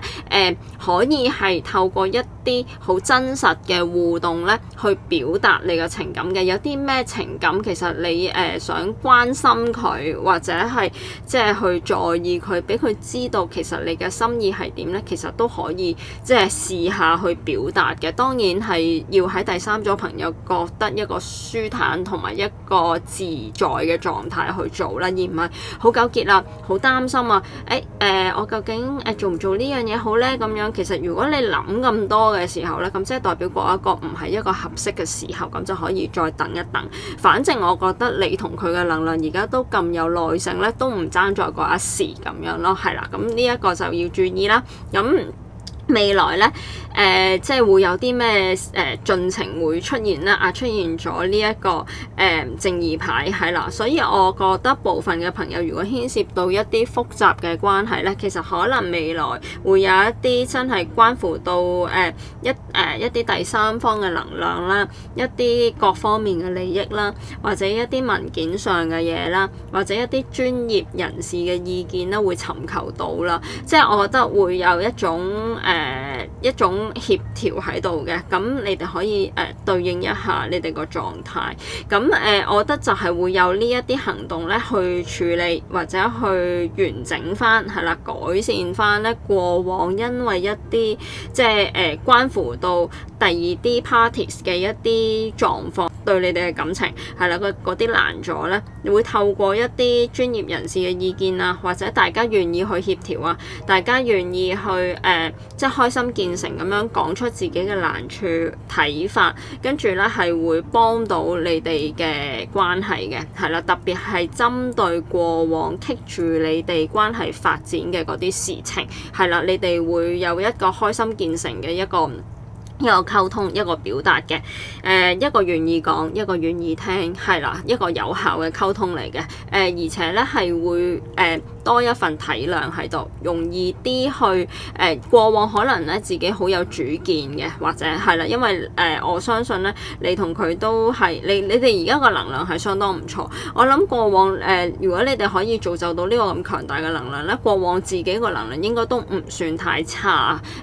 同埋會幾有自己嘅諗法嘅，可能或者睇啲嘢睇得好細微，跟住咧如果有自己有某啲諗法嘅時候，同對方嘅諗法咧產生咗矛盾咧，咁就唔太容易改變嘅，可能會有呢啲狀況。但係咧即係帶翻落嚟而家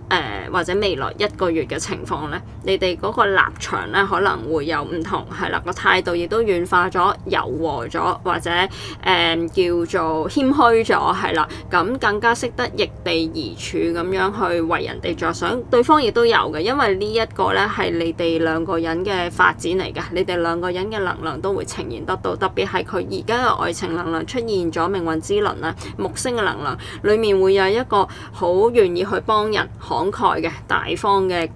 特質喺度，咁所以咧佢都可以係變得易地而處，變得能夠為你哋着想。咁如果你哋兩個人都有呢個特質就更加好啦。咁變咗過往某啲點咧，以前係好膠着嘅，點講咧都講唔得掂噶啦，即係好難去有一個協調，好難有一個遷就。咁但係到將來咧，大家識得喺對方嘅立場去諗咧，咁就會容易咗去傾咯，係啦，容易咗去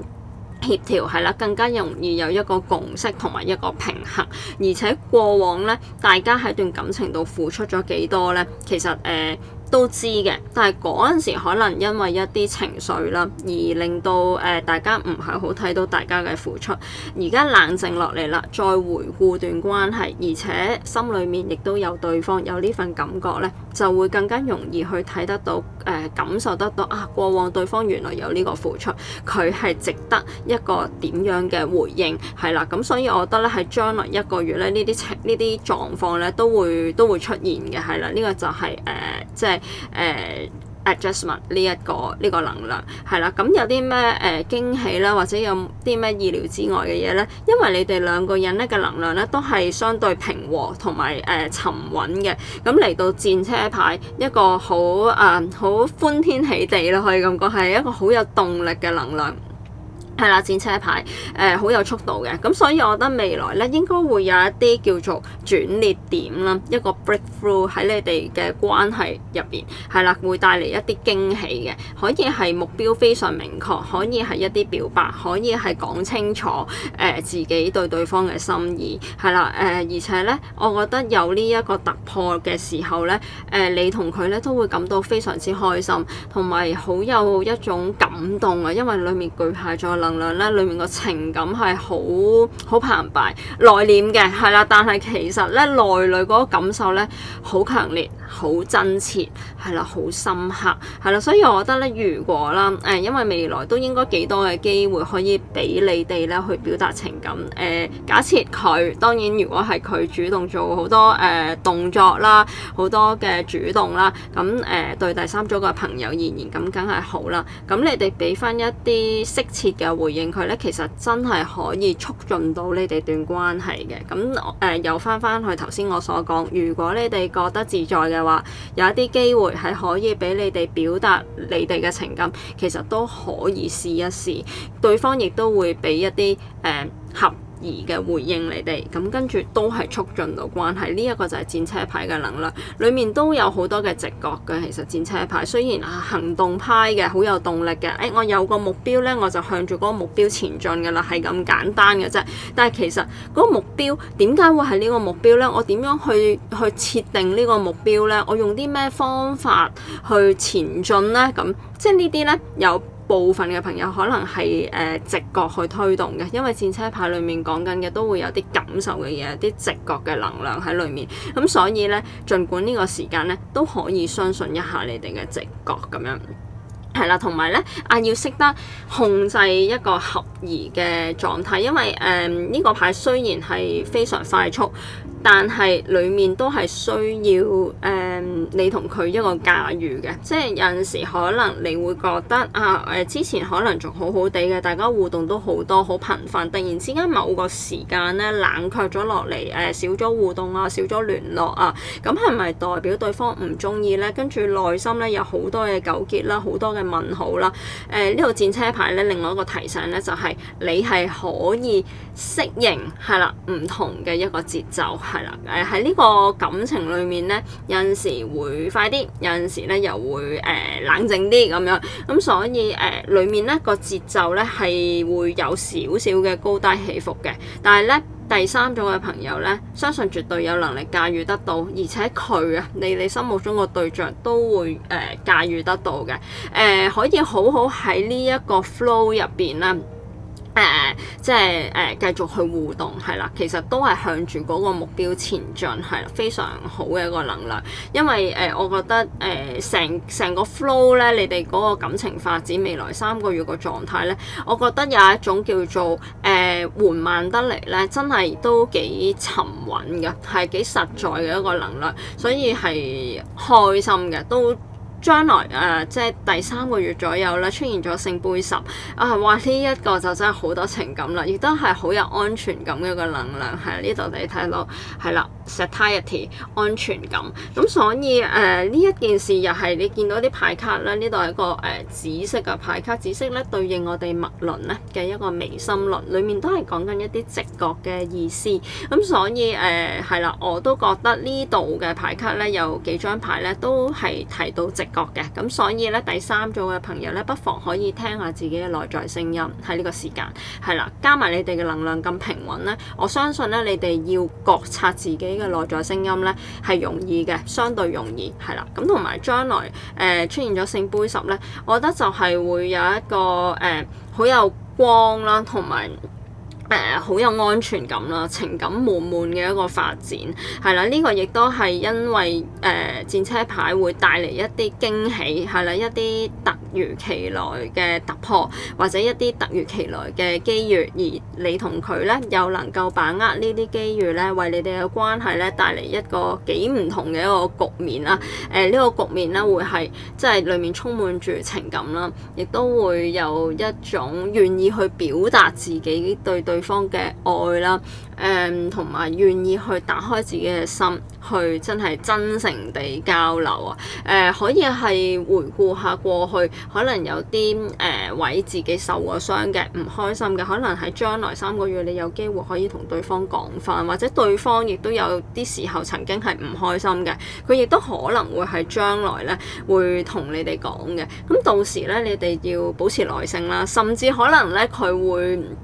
話嗰啲唔開心咧，可能因你哋而起，咁你哋聽到嗰刻可能會覺得咁係咪即係指責緊我咁樣？但我覺得喺你哋嗰個狀態應該就唔會太有呢種感覺嘅，反而係會覺得即係更加容易接納。如果呢件事咧發生喺過去咧，你就可能會覺得哇，你真係話我啫，即係將咗所有責任推晒喺我度啫。但係到將來咧，我覺得同樣嘅説話咧，你哋會有另一番體會，反而會多咗一個體諒體恤咯，以至你哋嗰個聯繫啊，嗰個 bonding 咧會更加穩固、更加強烈，係啦咁樣。咁同埋咧，部分嘅朋友咧，如果你哋即係已經喺一齊一段時間，或者係過去已經講到一個想關係咧，即係可以更上一層樓咧，嚟到聖杯10咧，我諗係會有一啲更加更加遠啊，更加長遠嘅一啲目標咧，會提及到。咁但係至於會唔會話真係好落實啊？突然之間未來3個月咧，佢係同我求婚啊，或者係一啲真係好實際嘅行動去即係建立一段好穩固嘅關係。可能有呢個計劃但係未必話好落實地去做。你一切都要有待可能第4個月、第5個月睇下你哋點樣發展。但係未來3個月睇得到嘅咧，就係你哋嘅關係咧，會有好多實際嘅互動，而且呢啲實際嘅互動咧，裡面會有少少關乎到直覺嘅嘢，係啦，直覺嘅推動，而且咧雙方係會俾到大家一個合宜嘅回應。某個時間點有一啲突如其來嘅機遇到嚟啊，可以係一啲家庭聚會啊，或者係本身已經識嘅朋友嘅一啲聚會啊等等，可以留意下。咁有一啲突如其來嘅機遇，令到你哋嘅關係咧有一個好大嘅進程，以至關係可以再有一個正向嘅帶動咯。但係咧，我覺得呢一個正向嘅帶動咧嚟得唔會話好快速嘅，真係都係屬於相對地緩緩的啦，適中啦。我會話嗰個節奏，你話好慢又完全唔係，因為佢呢度都有好多變動嘅星座啊，開創嘅星座，呢度巨蟹座開創嘅星座，呢度雙魚座係一個變動嘅星座，相對地會快少少，亦都會有啲喐動，係 dynamic 嘅，會俾到第3組嘅朋友咧感受到呢段關係唔係淨係咁停滯，係啦，可以裡面咧見到會有啲喐動咁樣，但係只係你哋嘅能量相對平穩，你哋好願意喺呢一個小小嘅喐動裡面一小步一小步咁前進，其實都係好事，相對地係安穩嘅。我覺得成個能量俾我感覺係啦。咁呢度就係塔羅牌嘅信息，我哋睇下天使有咩同你講啊。好呢度講到啦，係啦，可以揾一啲幫忙喎，所以我覺得咧，可能因為呢度都要牽涉咗啲人物啦嚇，咁所以特別係呢個咧 adjustment 呢度，可能就係會有一啲人啦，或者啲專業嘅意見啦，或者一啲貴人啦，或者係共同嘅一啲朋友啦，或者係你哋嘅良師益友啦等等啦，都係一啲幫手係啦。如果咧你哋覺得喺段關係度，或者即係總之，將來3個月，有啲位係需要幫忙嘅，儘管可以揾啲可靠嘅人去幫忙咁樣咯，同埋可以揾下佢哋傾，睇下佢哋有啲咩意見。同埋另一樣嘢咧，就係宇宙同你哋講揀一個新嘅方向，就係過往我諗你哋咧都其實已經知道咧，過往嗰個方向似乎唔係咁啱，或者過往去對待愛情嘅嗰種手法啦，嗰個態度，好似係有待改善喎，或者係我唔可以再用舊嗰套模式去用落呢一段感情度喎。咁宇宙亦都同你講，係嘅，係需要一個新嘅方向嘅咁樣咯。咁所以可以儘管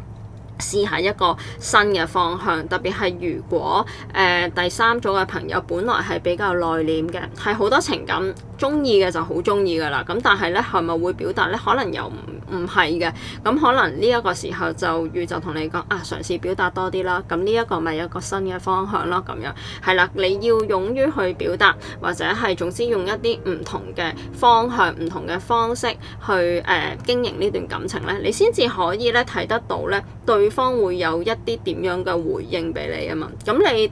再從對方嘅回應，你先至會得知自己呢一個方法係咪合宜咧？咁樣係啦，咁都係關係就係咁微妙，就係咁樣去互動，一步一步咁樣去經營。咁嘗試係一啲新嘅方向都係好事，係啦。咁呢度就係宇宙啦，俾第三組朋友嘅信息。咁我哋睇下啦，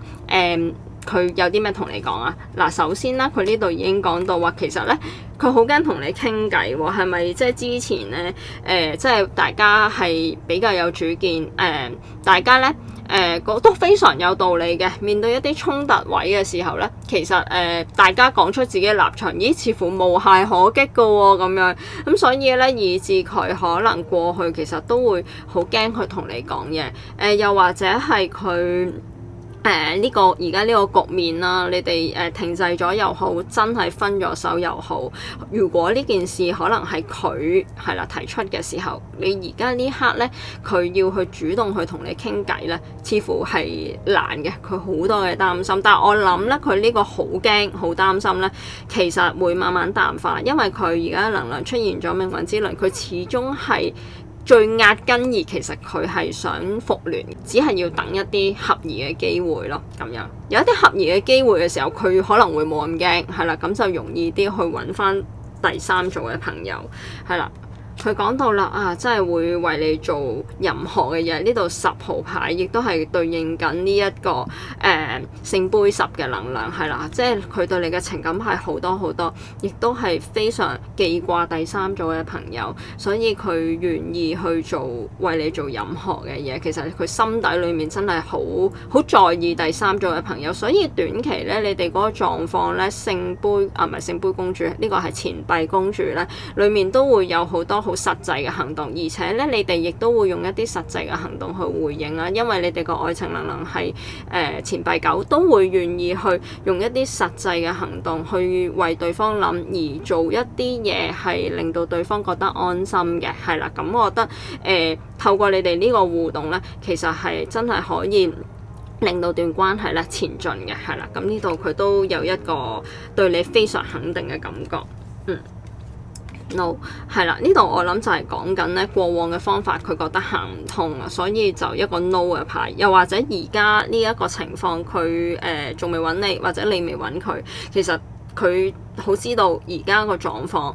可能有一啲嘢未處理得好，咁所以唔係一個好嘅時間去有任何嘅聯繫咯，咁樣，所以喺呢一刻咧係一個 no 嘅意思。有陣時我諗呢度亦都會呈現緊咧佢自己內心嘅一啲糾結、一啲矛盾。佢一方面係想即係為你會做任何嘅嘢，但係另一方面咧又同自己講唔可以咁樣佢自己其實又好驚。其實呢個 no 咧有部分咧會係呈現緊佢內心嘅矛盾啦，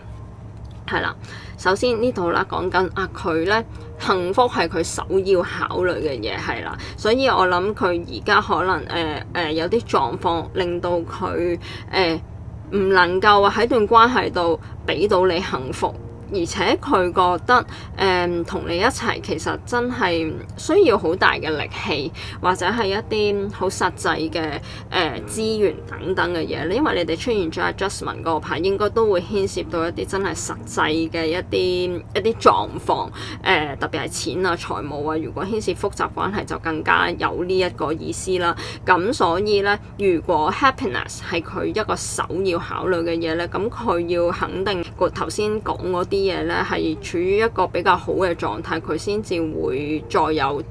進一步嘅行動咁樣咯。